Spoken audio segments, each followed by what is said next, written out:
Hi everybody, this is Christina Wolfenbarger with Pigeon Forge Public Library, and this is the next chapter in our DAR journey, and we have a very special guest with us today, Miss Ruth Davis, and I'm going to let her, she's from the DAR, but I'm going to let her tell you about it. Okay, like she said, I'm Ruth Davis. I'm Registrar of the Sevier County chapter, which is Spencer Clack, named for our very famous Revolutionary War patriot. And it's my job to help applicants get their application ready to send in to our national office in Washington, D.C. to become DAR members. Awesome. Well, yeah, as you know, Sarah and I have been in that process. I think I'm closer now.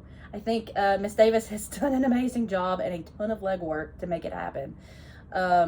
As we talked about in our very first or second video, when you go on the website and you click the information to become a member, you are just submitting an interest form, a member interest, that you are interested in becoming a member. Is that correct? Correct. Yes. Correct. So then what happens after you press that button? That goes to...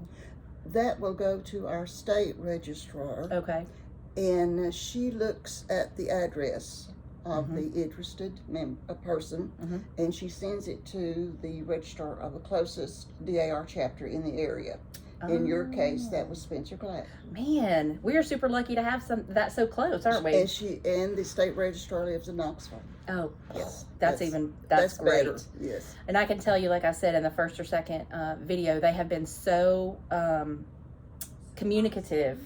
I mean, it's just been so well organized. The information, the communication from them to us and back has just been, y'all have been on the county and the state level has been incredible. So I thought we would go on and talk about when you get to, after you've been contacted by your state and county registrar through email, which is what happened with us, then you can discuss your actual application. So we're going to talk about that application just a little bit. Okay. As soon as I receive that email from the state registrar, I in turn email the applicant. Okay. And introduce myself, tell her who I am, and express gratification, appreciation for her interest in joining DAR, and try to set up a meeting where I can meet her in person to get to know her. She can get to know me, and I explain my duties. I let her know that I need proof, verification of each generation, starting with her generation. I need copies. I don't need the actual document. I need copies of her birth certificate. If she's married, I need copies of her husband's birth certificate and their marriage license. If she's divorced and wishes to, if there's going to be a difference in the name. Name changes. I've got to prove that the name on that birth certificate is how that got changed. And we just need the front page of the divorce decree. We don't need any details. Yeah, okay. Or she could go in under her maiden name if she didn't wish to go in under... Which I think is actually what I'm doing. Yes. I think I'm going in under my maiden name. Yeah. Yes. Because we have all that information now. Yes. And then I also need the same information for the second and third generation. For parents, birth certificate, marriage license. I don't need the divorce decree for them. And same for the third generation. So the applicant is considered the first generation. Yes. So they're starting with you, the applicant, and then your parents are your second generation, grandparents are third, and so on. Right. Now, yeah, I'm sorry, keep going. Now, from the fourth generation down to the ancestor, I can take care of that. Because I can find enough information either on Ancestry or Family Search to give me the information, the documents that I need to verify all the way down to the ancestor. And with these verifications and these proofs, what we're talking about are the actual documents, like the birth certificates, marriage certificates, marriage license, and I also need a census that shows everybody in the same household. The father, the mother, and the child in the household. And a lot of times you can find those, but this is why she'll accept a copy, is because a lot of those from like a 1920 or 1930 census, you may have to find online. You may not have access to it because you can't go to Colorado or wherever that state is. So that's why she will accept the copies of those documents. Yes. So you want to show them, we're just going to use my application. And actually, when you fill out the application, it's actually her doing the application. You as the applicant, you can't actually do the application. It has to be done by the DAR regent or registrar. I'm sorry, I keep saying that. Yeah. So, for example, one of the proofs is this is a birth certificate. Yes. For her generation. This is mine. Yep. The only thing I needed for her was her birth certificate. Because like I said, she's going in as single. That's all I needed for the first generation. For her parents, I needed the proof of birth for her father and mother. Birth certificates, yep. And in the newspaper, there was an article written about the marriage. And that listed, then your newspaper has the dates and the names listed, the location, add everything that you would need. And now that's unusual that we have that. Most of the time it will be documented under state records. Okay. And that's what we use. But that's fine too. Okay. And the same for the third generation. So now we're up to my grandparents, and we're going in on my dad's side of the family. Right. And this is their marriage record from the state that lists the location and the date of the wedding, also the name of the groom and the bride. Then I have a census record that shows the couple in the census, also the child, your father, in the household. Shows them all living together, so it proves that they were married and all in the same together, and those were their family. And then find a grave, which is a record of their death and burial for both your parents. I enlarged the tombstone. My grandparents' tombstone actually even had their photograph on it. Yes. So that it's just like you've got the right person then if you're taking a picture of that tombstone. And also, and then the find a grave record of your grandmother. Okay. And then fourth generation is just the same. A copy of the state record of their marriage gives the location and the date. And the census record that shows that the grandfather, the father, the mother, and the child were all in the same household. I was able to find a copy of the death certificate from the state. Awesome. For your great-grandfather, and then again, find a grave records for both the grandfather and the grandmother, and actually some additional information.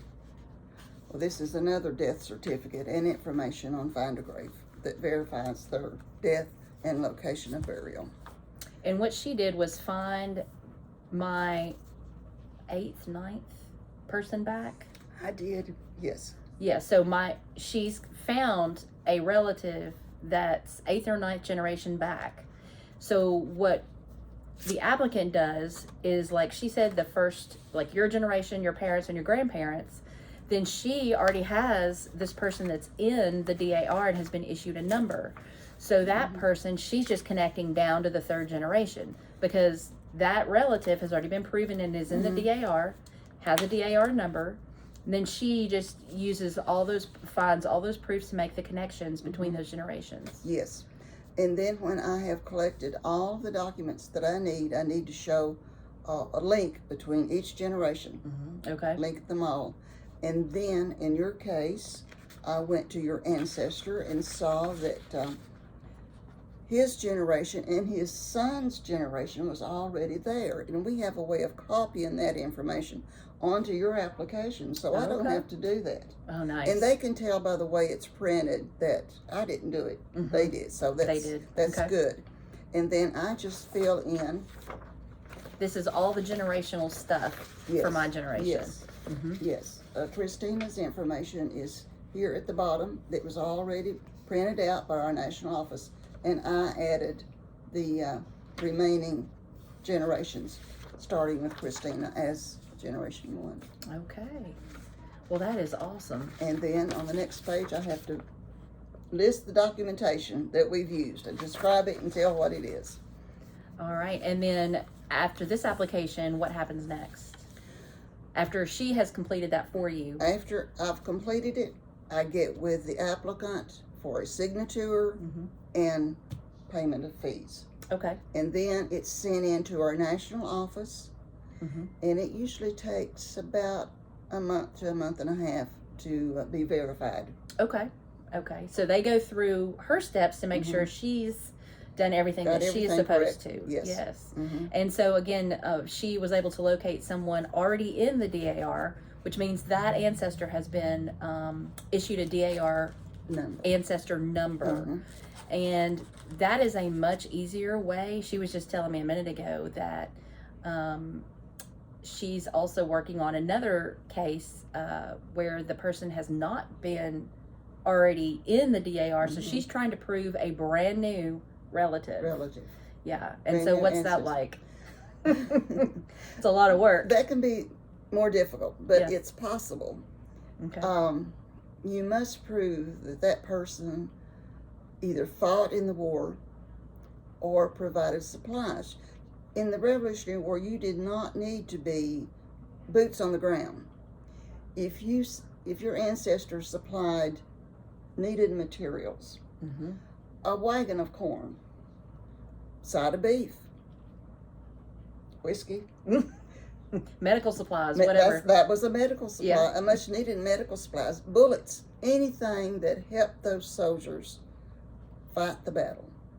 That's considered grounds to be a Revolutionary War ancestor. Okay. And that's what this one did. He provided supplies, even though he was way too old to fight in the war. He still wanted to be a part of it and He help. did. But the problem is proving that he supplied those needed items, which I had that. But then you've got to prove that this man is the family member. You've got to prove a record of that. And that's where we ran into having so many, I think we're on like my 5th ancestor or something right now. If you all have followed us, you know that I've had some tribulations and trials getting here. But we found a couple of revolutionary people in my family, soldiers in my family, that we felt pretty certain were probably them, but we couldn't prove it. I mean, one of mine, I was so excited. I told her, I said, I found one on a Revolutionary War roll call. And I'm like, I know that's my relative, you know, but we couldn't prove it. We knew he was there. I feel like he's my relative. It's the area is the same and that sort of thing. But if you can't prove that without a shadow of a doubt with documentation, then you kind of have to move on to someone else, which is what we've been doing with me. Well, and let me say too, there's other genealogists in DAR that we could use to research, but we just took the easiest way to get there. Yeah. But we can use more proof, more trained genealogists that we can use to search libraries and historical societies that I don't have access to. Right. So with you, I found one that looked easy. We just took we went with him. Yep, we just went with him. Well, I appreciate you being here with us today and showing us kind of some of the paperwork that goes into it and how much she just does an amazing amount of work. And she does this for everybody. I mean, this is what her job is with them, with the DAR, is to get people approved, connect people to ones that are already in the system, help them cross those T's, dot those I's, to get their application approved. So, do you want to add anything else? Well, I try to make the prospective member comfortable. She's definitely done that. And I want to assure her that I am available for any questions at all times. Okay. And I provide my email address and just, I want to make this as easy as possible. It absolutely. It can be a process that if you're not familiar with it, you know how it is when there's an unknown. It can be frustrating, and I don't want that. Well, it has been a journey, and I've loved going on it. I think I'm to the point that I get to sign my application today and become officially applied. Let's put it that way. Not in the DAR, but this is just the application to become a member of the DAR. So Sarah should be back with us next time on our next journey. I think we will probably be talking to our in-house genealogist next week in our next video, and she can kind of go over some things that she does to help DAR members out with their application process. It may be something that you can use in your journey is your local library's genealogist. That's a wealth of information there for your city, your county. They can be a big help to people. So I want to thank Ms. Davis for joining us today, and we hope you guys are enjoying our journey, and we will see you soon.